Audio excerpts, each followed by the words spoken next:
దేవుడు ఎవరినైనా ఉపయోగించుకొనగలడు.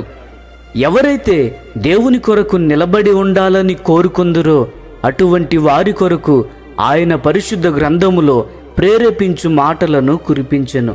అప్పుడు ఆ మాటలను ఇర్మియా కొరకు కురిపించెను. మరి ఈ రోజులలో మన అందరికీ ఆ మాటలు చెందును.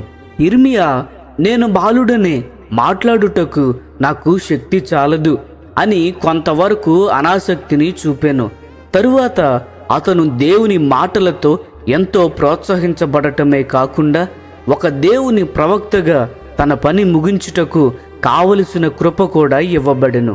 ఇర్మియా గ్రంథము 1వ అధ్యాయము 6-9 వచనములలో, నేను నీతో ఉన్నాను. ఈ మాటలు ఇర్మియాను పురుకొల్పినవి. నేను నీకు ఆజ్ఞాపించిన సంగతులన్నీ ప్రజలకు చెప్పవలెను. ఇది మాత్రమే చాలు. ఈ మాటలతో ప్రభువైన దేవుడు ఇర్మియాను ముందుకు కొనసాగవలెను అని ప్రేరేపించెను. ఇటువంటప్పుడు మాత్రమే అనేక అడ్డంకుల వల్ల విశ్వాసమును కలిగి ఉన్నాము.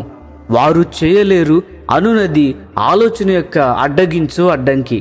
ఇటువంటి వారి కొరకు మాత్రమే ఒకరోజు దేవుడు బిలాము యొక్క గాడిదను మాట్లాడునట్లు చేసెను. దీని ద్వారా దేవుడు మనకు ఇచ్చు వర్తమానమేమనగా గాడిదను కూడా మాట్లాడునట్లు చేయగల దేవుడు. ఆయన పని నిమిత్తము నిన్ను కూడా మాట్లాడునట్లు చేయగలడు. ఒకసారి ప్రభు అయిన యేసు యెరూషలేమునకు ప్రయాణమగుటకు సిద్ధపడి ఉండగా ఒక గాడిద ఆయనకు అవసరమై ఉన్నది. అవును, ఎవరినైనా తిట్టుటకు ఒరే గాడిద అనే పదమును మనము ఉపయోగించదము. ఆ విధంగా అందరిచే ఒక బుద్ధిహీనుడిగా పిలువబడే వారిని కూడా దేవుడు ఉపయోగించుకొనగలడు. ఇప్పుడు ఏమాత్రం అలసిపోకుండా దేవుని వద్దకు రాగలవా? నీవు ఉన్నపాటునే దేవుని వద్దకు రమ్ము. నీవు ఎవరివో ఆయనకు తెలుసు. ఆయన నిన్ను మార్చగలడు. మరియు ఆయన నీ గురించి నిర్ణయించినది ఆయన తప్పక నీలో నెరవేర్చును. మన అందరి జీవితముల పట్ల దేవుడు ఒక ఉద్దేశమును కలిగి ఉన్నాడని మీకు తెలుసా? దేవుని యందు మీరు విశ్వాసము ఉంచండి. మీలో ఎవరైతే ఇటువంటి పోల్చలేని విశ్వాసము కలిగి ఉందరో దేవునికి దగ్గరగా వచ్చి ఆయనను వెదకవలెను. హెబ్రీయులకు రాసిన పత్రిక 11వ అధ్యాయము 6వ వచనంలో, దేవునిని వెదకు వారందరికీ ఫలము దయచేయును అని లేఖనములు వెల్లడిపరుచుచున్నవి.